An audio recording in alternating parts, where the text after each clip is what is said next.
मैं वैद्य प्राजक्ता पटेल मैं वैद्य प्राजक्ता पटेल आरोग्य भारती पश्चिम महाराष्ट्र प्रांत के राष्ट्रीय स्वास्थ्य चिंतन आयाम के तहत ये national level online lecture series का आज द्रव्य गुण विज्ञान विषय का पहला पुष्प है।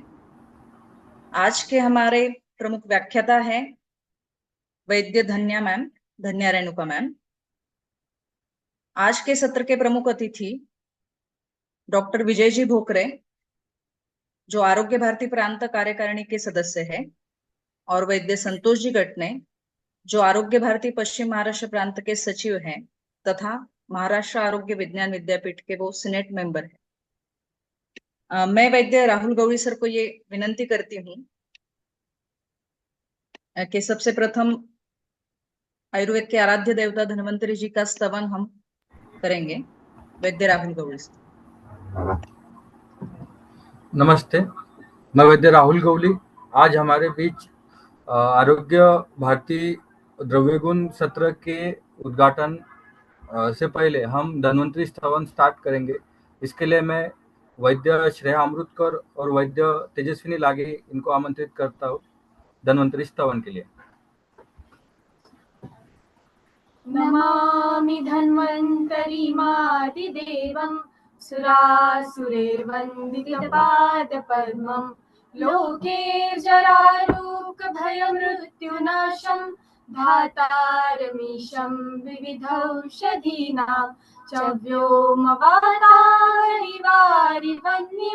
पञ्च प्रपञ्चात्मकदेहभाजम् संताप संपात ज्वराज्वरांतकं नमामि धन्वन्तरिमादिदेवं नवीननीलमुदकान्तिकान्तं शान्तं हरेर्द्वादशमाख्यमूर्तिं पुरीं शतानां सुमनोरथानां नमामि धन्वन्तरिमादिदेवं नमामि धन्वन्तरिमादिदेवम् ॐ शङ्खं चक्रं जलौकां दधतमुद्घटं चारुदोर्भिश्चतुर्भिः सूक्ष्मस्वच्छातिरुद्ध शुकपरिविलसन्मौलिमम्भोजनेत्रं कालाम्भोदोज्ज्वलाङ्गं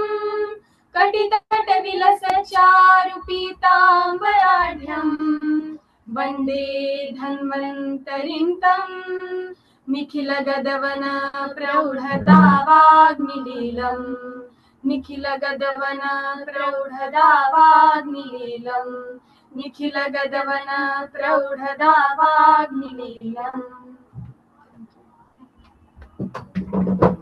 धन्यवाद सर। धन्यवाद श्रेया और तेजस्विनी। आज के सत्र के लिए उपस्थित प्रमुख अतिथि डॉक्टर विजय जी भोकरे का परिचय देने के लिए मैं वैद्य राहुल गौड़ी सर को विनंती करती हूँ। धन्यवाद मैडम। आज हमारे द्रव्यगुण के सत्र के उद्घाटन के लिए हमें जो महनीय व्यक्ति मिले हैं उनका नाम डॉक्टर विजय जी भोकरे है। सर का शिक्षण MBBS MD in clinical psychology हुआ है। सर नासिक जिले में गत 28 सालों से यशस्वी चिकित्सा कर रहे हैं। सर हमारे महाराष्ट्र आरोग्य विज्ञान विद्यापीठ के राज्यपाल नियुक्त सीनेट मेंबर है। सर गत 100 साल से उपस्थित जो आयुर्वेद सेवा संघ नासिक संस्था है उसके सर सचिव है। सर हमारे आयुर्वेद आरोग्य भारती की प्रांत कार्यकारिणी सदस्य है। मैं आदरणीय सर को उद्घाटन सत्र के लिए निमंत्रित करता हूँ। Sir Vaidya doctor Vijay Bhokare sir.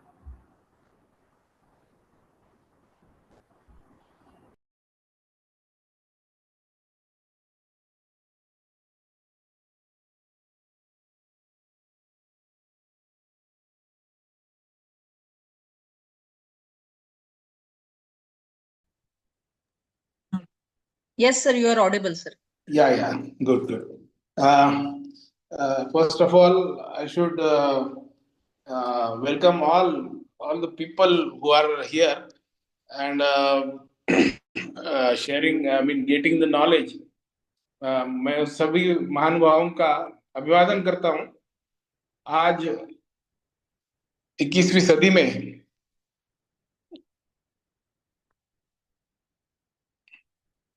am I audible? हाँ, hello. Yes, sir. Yes, sir. या हाँ, 21वीं सदी में नॉलेज इज द पावर और knowledge sharing is the most generous thing. आज जो सबसे अच्छा काम जो है नॉलेज शेयरिंग है। नॉलेज शेयरिंग में आरोग्य भारती प्रिवेंटिव हेल्थ में काम करती है और आरोग्य भारती की तरफ से आयुर्वेद के प्रचार और प्रसार के अंदर नॉलेज का शेयर होता है।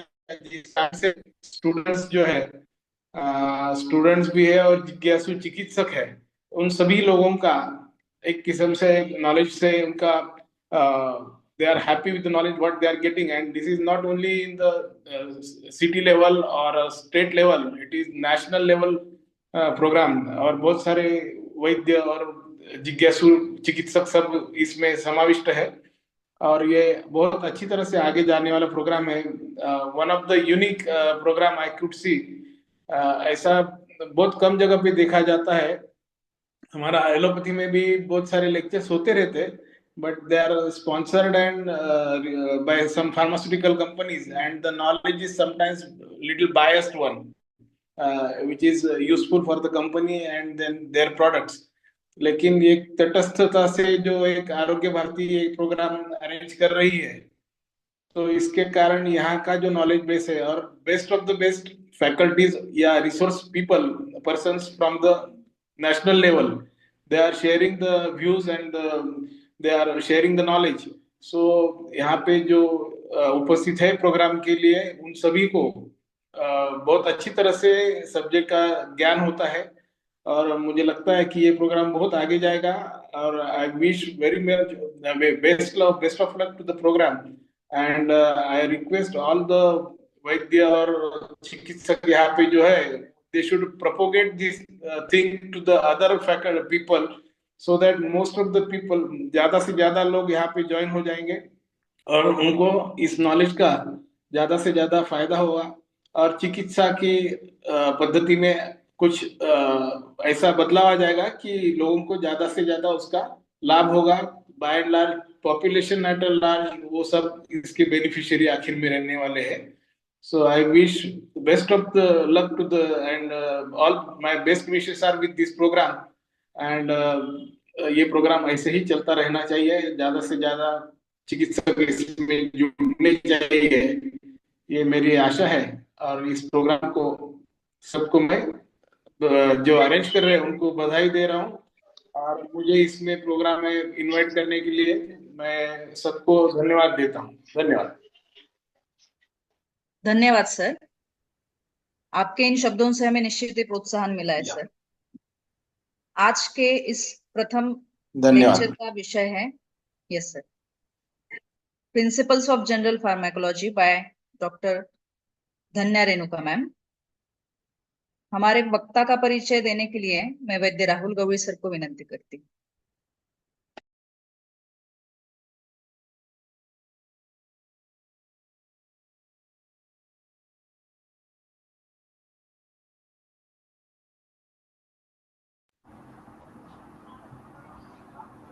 नमस्ते। डॉक्टर धन्या आर मैडम जो है एमडी द्रव्य गुण है, पीएचडी स्कॉलर है। फिलहाल madam professor and HOD department of द्रव्य गुण विज्ञान, Sumandeep Ayurveda medical college deem university में है।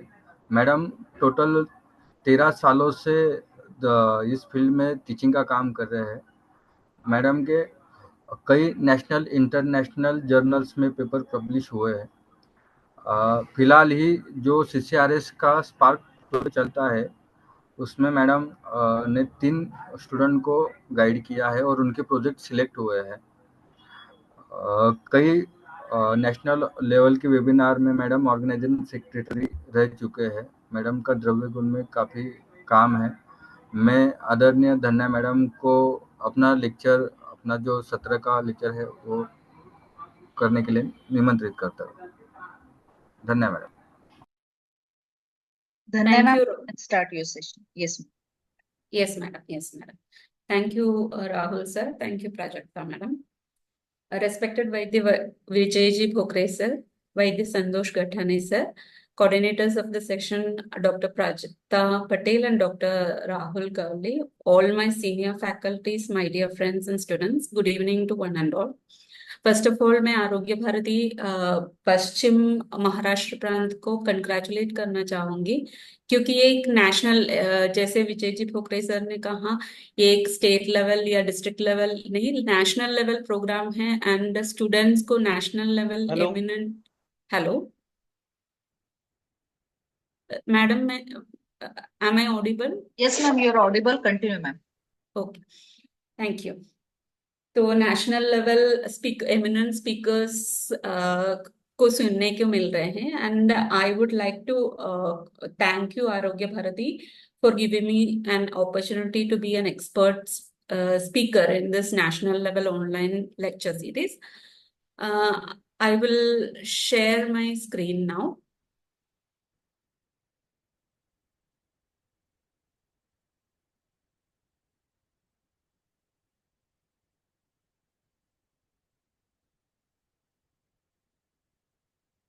Madam, is the screen visible?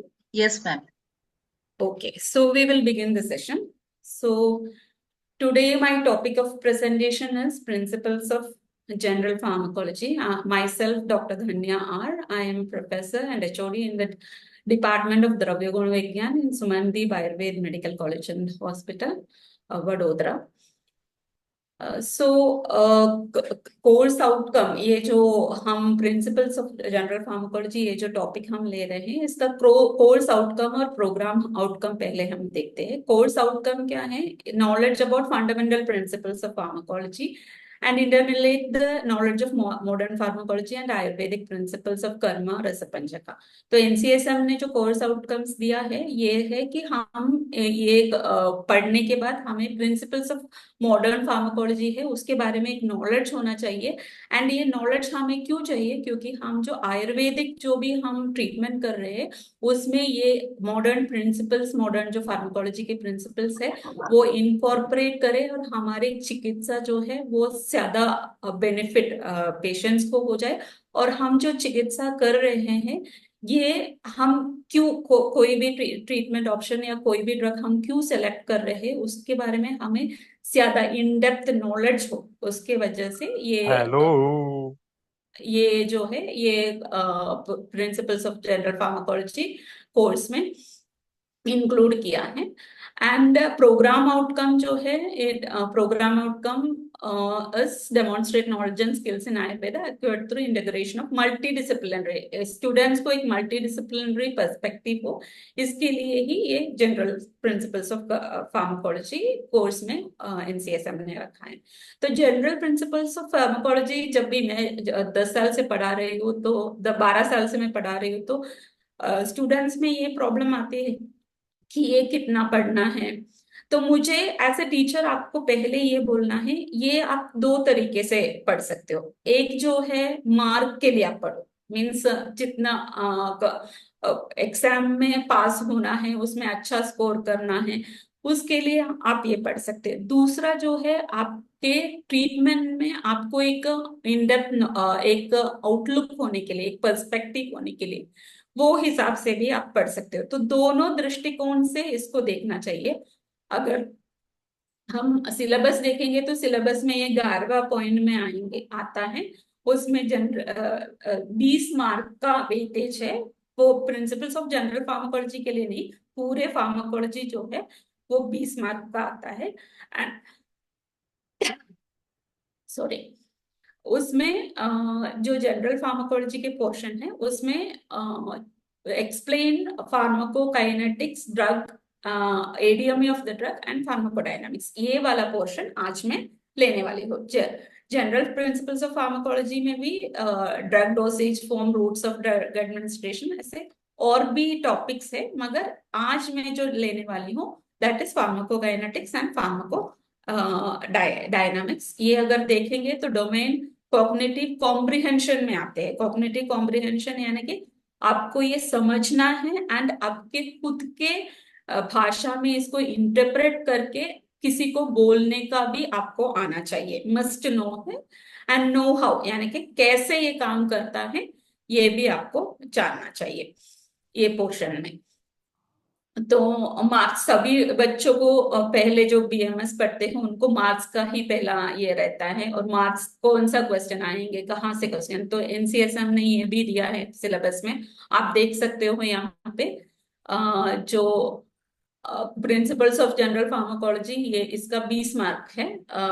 पूरा फार्माकोलॉजी का पूरा जो पोर्शन है ये 20 मार्क का आता है। इसमें से एमसीक्यू आएंगे, एसएक्यू आएंगे एंड ऑल्सो एलएक्यू आएंगे।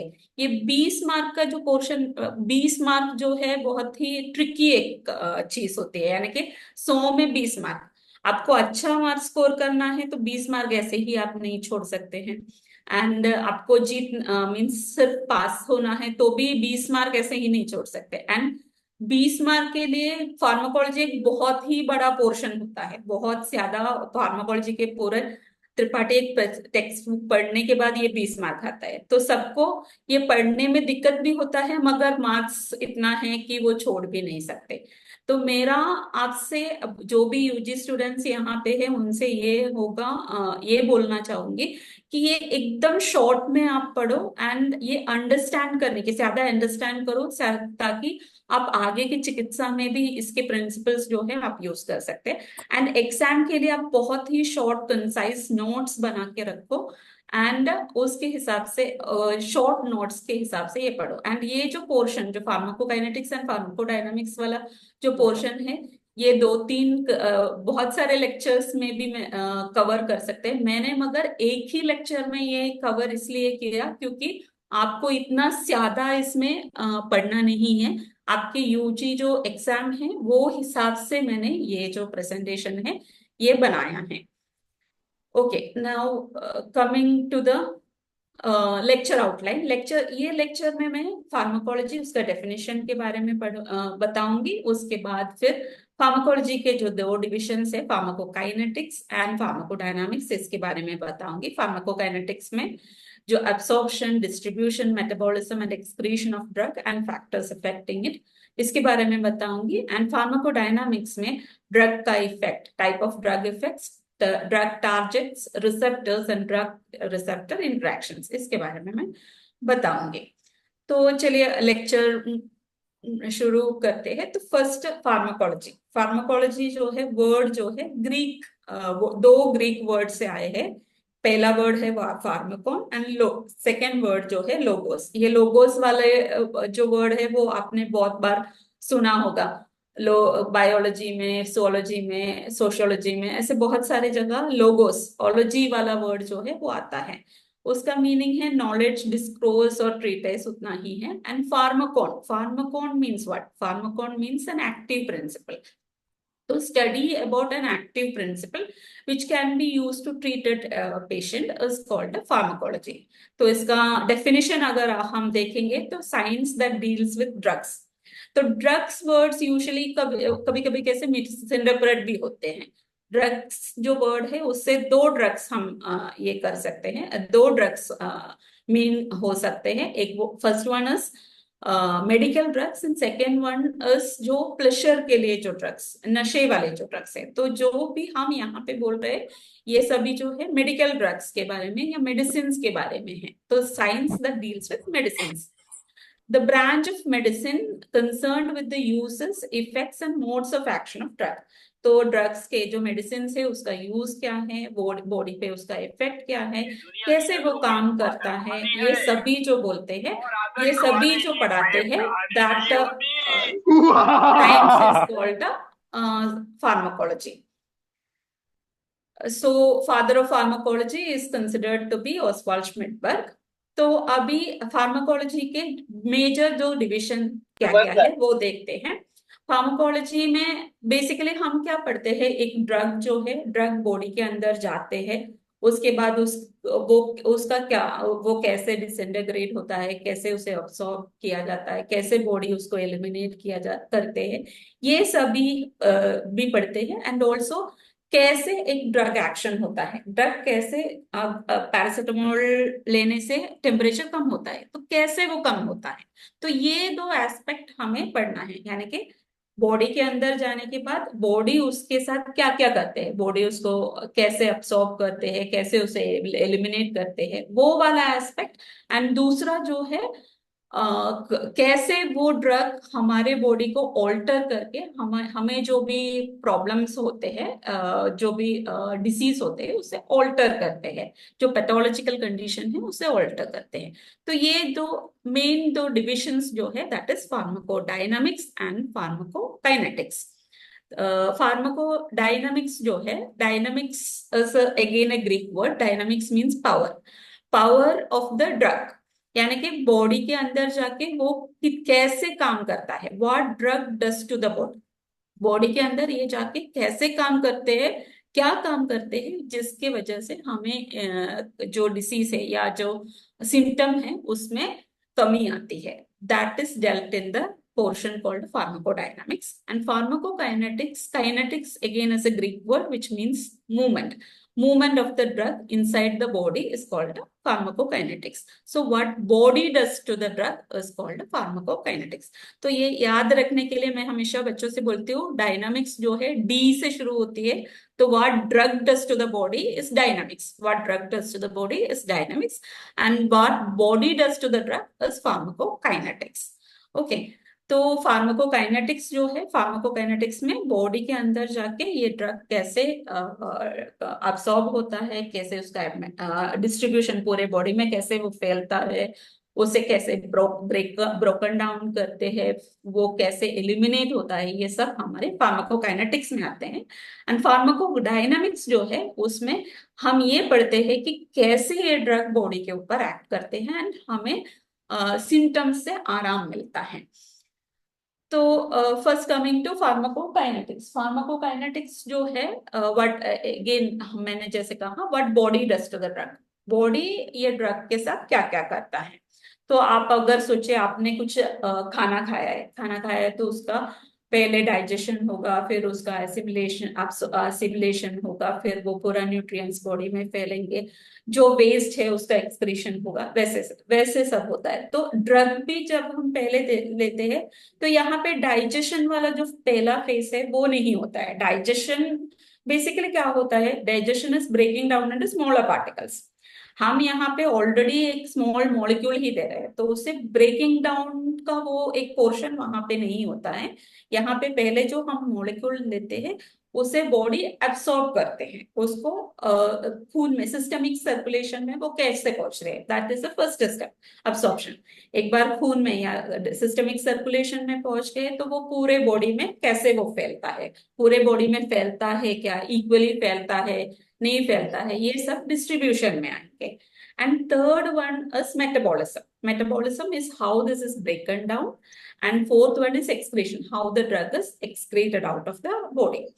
तो the study of the movement of the drug into the body के अंदर वो कैसे जाता है, कैसे वो absorb हो जाता है, फिर through the body वो उसको कैसे distribute करता है, and out of the body कैसे उसको eliminate करता है। So this is pharmacokinetics, study of the movement of the drug into the body, through the body and out of the body. And इसको अगर आपको याद रखना है तो study of ADME of drugs is called pharmacokinetics. ऐसे एकदम simple से आप याद रख सकते हो। ADME, A stands for absorption, D stands for distribution, M stands for metabolism, and E stands for excretion. The study of absorption, distribution, metabolism, and excretion of the drug and their relationship to pharmacological response. So pharmacological response. Can you please? Pharmacological response यानी कि drug लेने से की वजह से body में क्या effect होते हैं उसे हम फार्माकोलॉजिकल रिस्पॉन्स बोलते हैं। जैसे कि पैरासिटामोल लेने से टेम्परेचर कम हो जाता है, वो जो फार्माकोलॉजी जो इफेक्ट होता है उसे हम फार्माकोलॉजिकल रिस्पॉन्स कहते हैं। तो absorption, distribution and metabolism and excretion of drugs and their relationship to pharmacological. Drug के बारे में हमें एब्सॉर्प्शन, ये कैसे होता है, कैसे डिस्ट्रीब्यूट होता है, कैसे वो ब्रेक डाउन होता है, वो सब हमें क्यों पढ़ना है, तो इससे हमें क्या फायदा है, ऐसे आप सोच सकते हैं। तो इससे हमें क्या फायदा होता है, जैसे हम एक ड्रग लेते हैं वो कितने टाइम में अब्सॉर्ब होता है, ये पता चलने से हम वो पेशेंट को बोल सकते हैं कि आप ये ड्रग लेने के इतने टाइम के बाद आपको आराम मिलना शुरू हो जाएगा, ये आप बोल सकते हो।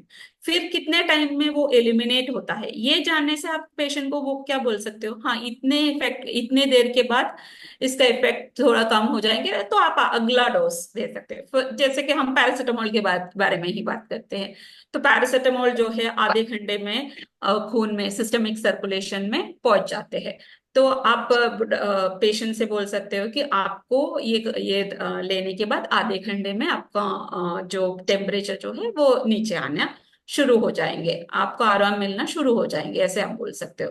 एंड वो उसका plasma tea life half life जो है वो 4 घंटे 3 से 4 घंटे का है। तो आप बोल सकते हो 4 से 5 घंटे तक आपको बुखार कम हो जाएंगे, उसके बाद शायद आपको धीरे धीरे फिर से आना शुरू हो जाएंगे। तो 4-5 घंटे के बाद या 6 घंटे में आप एक और डोज ले लेना, तो ये आप बोल सकते हो। तो ये फार्माकोलॉजिकल इफेक्ट के रिलेशनशिप में कैसे हम absorption, distribution, metabolism and excretion को बता सकते हैं, that is dealt in the topic called pharmacokinetics. आप कुछ भी आपको याद नहीं आ रहा है तो सिंपली आप लिख सकते हो pharmacokinetics is the study of ADME of a drug. A stands for absorption, D stands for distribution, M stands for metabolism, and E stands for excretion.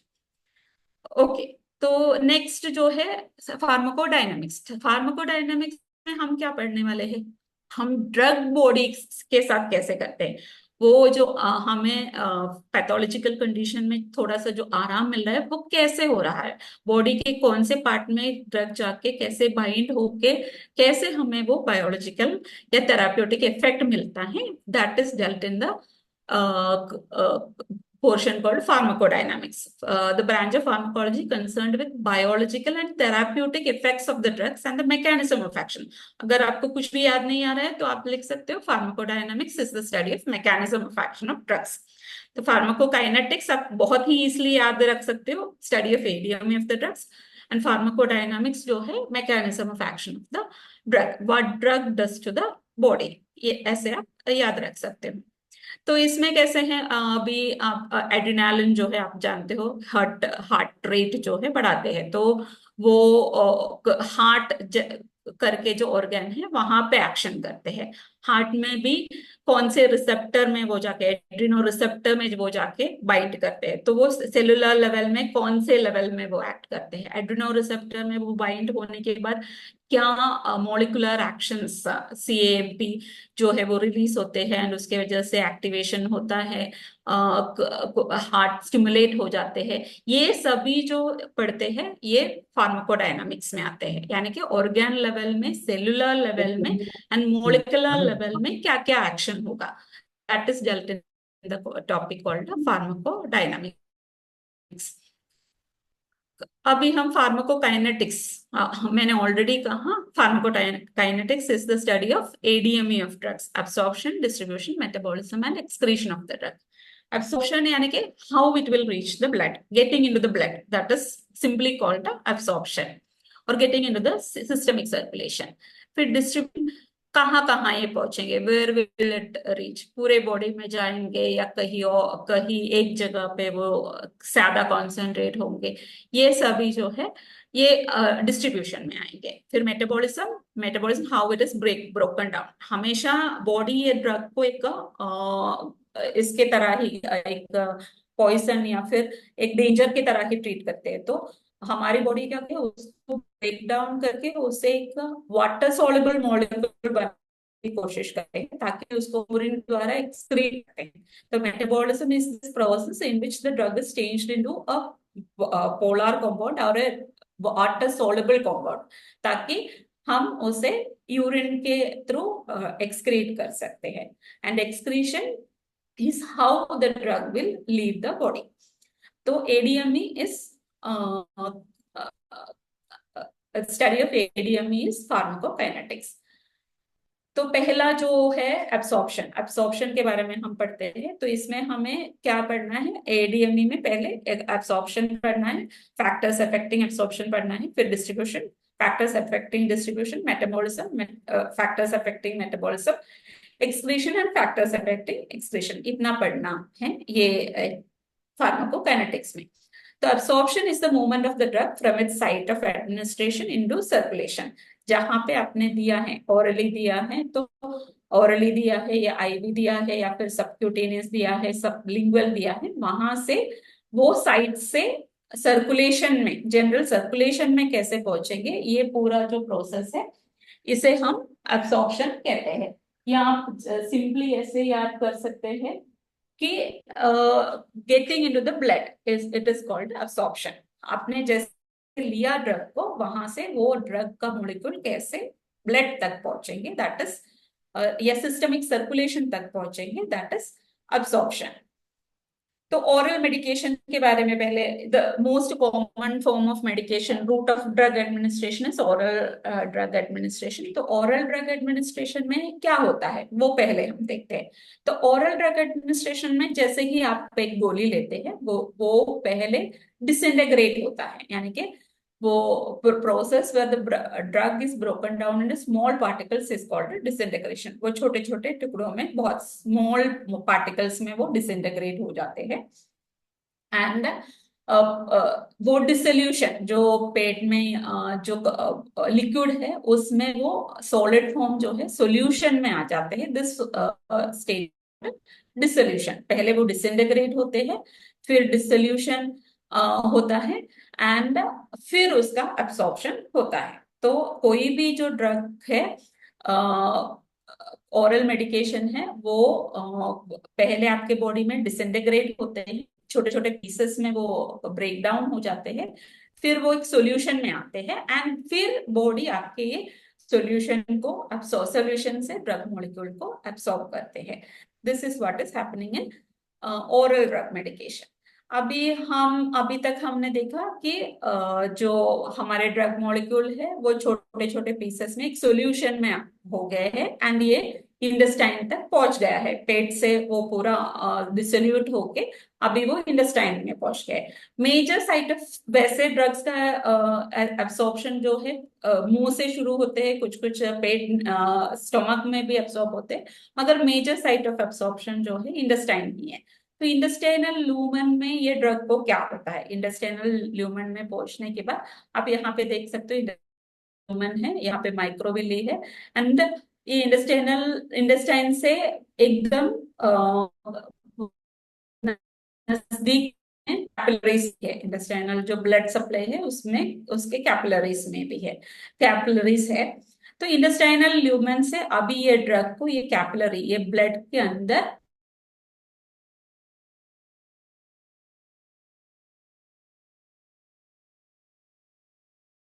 यहाँ जो है, ये जो जंक्शन है, ये जंक्शन में क्या होते हैं वो नेक्स्ट स्टेप में देखते हैं। तो यहाँ पे आप देख सकते हो ये जो मेम्ब्रेन्स जो है, इंटेस्टाइनल ल्यूमन और कैपिलरीज को के जो मेम्ब्रेन्स है, आप सब जानते हो कि ये 4 लेयर फोलिपिड्स बना हुआ